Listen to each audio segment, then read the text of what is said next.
Salut, c'est Aurélien de Salsa Fleuve. Aujourd'hui, je vais te parler des 3 points les plus importants si tu veux apprendre à danser sur le rythme. En travaillant sur ces 3 points, ça va t'aider à pouvoir mieux gérer la musique. Avec ça, tu n'auras plus de problème pour faire des pas solos et rester sur le rythme avant de revenir avec ton ou ta partenaire. Ça va créer quelque chose qui fait que tu sentiras une meilleure connexion avec cette personne, que ce soit dans le ressenti, que ce soit dans le guidage. Et surtout, tu pourras enfin faire vivre ta danse sur la musique, sur la salsa. Pour te donner une idée, avant de les développer moi-même, je n'avais pas encore tous ces aspects-là sur le rythme pour bien savoir danser sur le rythme et bien faire vivre ma musique, faire vivre ma danse. Quand j'allais en soirée, la première chose qui se ressentait déjà, c'est que je n'osais pas aller inviter des personnes, des filles pour danser avec moi. Je n'avais pas confiance en moi, je n'avais pas confiance en ma danse.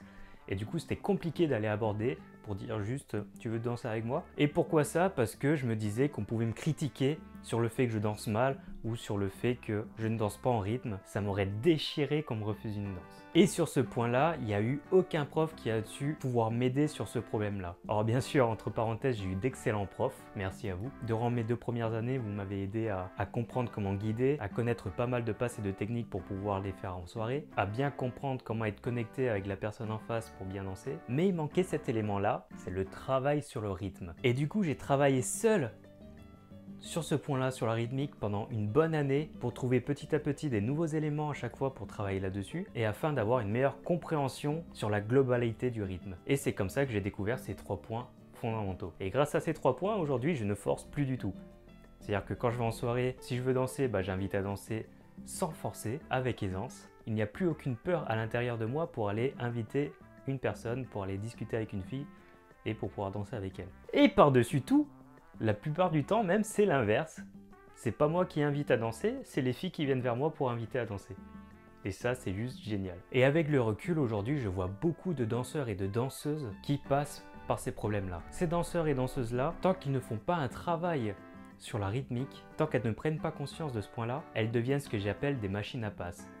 Leur objectif en soirée, c'est de pouvoir enchaîner les passes les unes sur les autres, sans s'arrêter, sans écouter la musique. Et le problème, c'est qu'ils n'ont pas conscience de ça et du coup, en soirée, ils enchaînent leurs passes, mais ils n'écoutent pas la musique, ils sont pas forcément sur le rythme. Toi, aujourd'hui, je sais que si tu es là, c'est que tu en as conscience que tu as peut-être ce problème-là. Et c'est pour ça que j'ai créé récemment un programme, le programme Rythme Naturel, qui va te permettre à dépasser ces limites et à pouvoir mieux appréhender la musique et mieux danser là-dessus. Mais avant de te parler un peu plus de ce programme, voici les 3 points à connaître sur le rythme. Déjà, pour savoir danser en rythme, il y a un travail personnel à faire. On peut le voir en cours, on peut le voir ensemble, mais le plus gros du travail va être avec toi-même. Donc déjà, tu vas te poser et tu vas faire en sorte d'écouter de la musique et non pas juste l'entendre. On va faire en sorte de l'écouter attentivement. Et le premier point, ça va être de repérer un instrument répétitif. Répétitif, ça peut être une percussion, ça peut être la basse, ça peut être la guitare, le piano, ça peut être ce que tu ressens toi. Et une fois que tu l'as trouvé, tu vas isoler cet instrument-là. L'isoler, ça veut dire faire en sorte de n'écouter que celui-là parmi le spectre musical de la salsa. Et une fois que tu l'as fait, tu vas essayer de ressentir les temps sur lesquels il joue. Kikin, ta, kikin. Donc tu essaies de trouver ce côté répétitif pour ressentir les temps sur lequel cet instrument-là joue. Deuxième point, une fois que tu as cet instrument répétitif et que tu ressens un peu le rythme sur cet instrument-là, on va essayer de trouver le 1. Ici, c'est l'exercice le plus dur car dans la musique salsa, il y a beaucoup d'instruments qui vont être à contre-temps, qui ne vont pas forcément marquer le 1 à l'oreille, comme un koum, comme une batterie, poum, ta, et 1, ta, 1, ta. Ici, la salsa, il y a beaucoup de contretemps. Je te laisse faire quand même l'exercice d'essayer de repérer le 1 sur cet instrument-là. Et une fois que tu l'as repéré, la chose à faire, c'est de compter 8 temps. Tous les 8 temps, tu vas retrouver le 1. C'est-à-dire, si tu retrouves le 1, tu vas compter 8 temps, un peu comme quand on danse. 1, 2, 3, 5, 6, 7. 1, 2, 3, 4, 5, 6, 7, 8. 1, on sait qu'on a le 1 juste après le 8. Tous les 8 ans, c'est comme ça. Enfin, le troisième point, ça va être de repérer de nouveaux instruments. Tu as su isoler un instrument particulier. Maintenant, on va essayer de le faire avec d'autres instruments. Par exemple, tu as pris le piano au début. On va se dire, tiens, on va essayer d'écouter un autre instrument. Là, on entend la basse. Con, con, con, con. On prend la basse, on essaie de l'isoler. Ou alors la guitare, le tres. Ça peut être une trompette, un violon. Ça peut être une percussion comme les congas, les maracas, les bongos.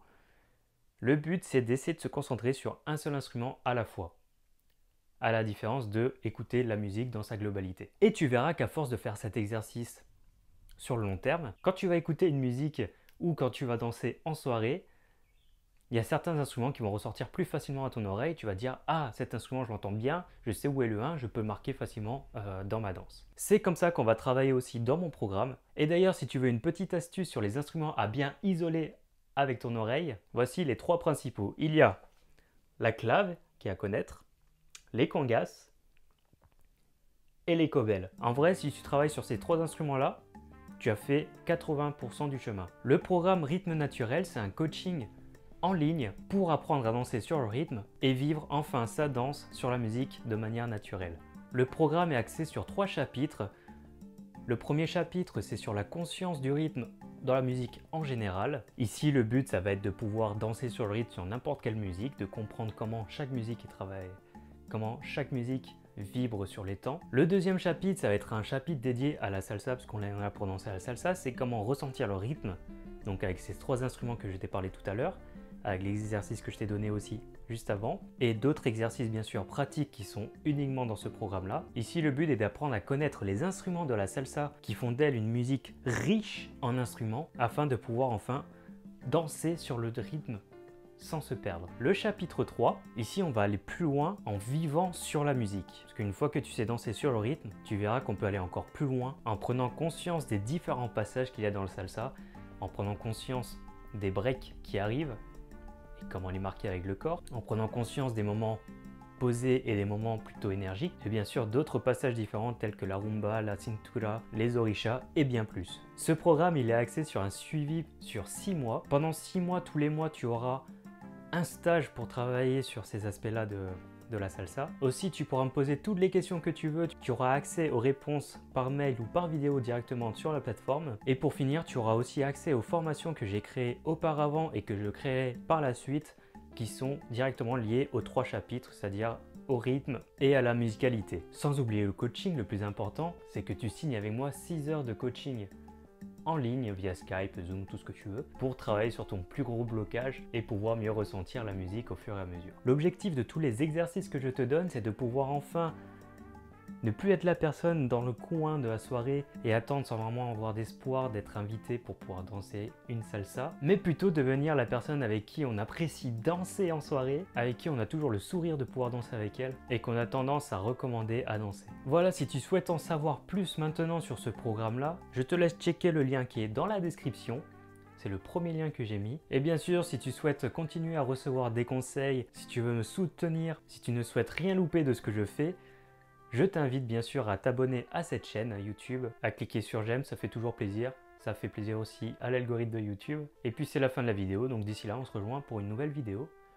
À bientôt, ciao!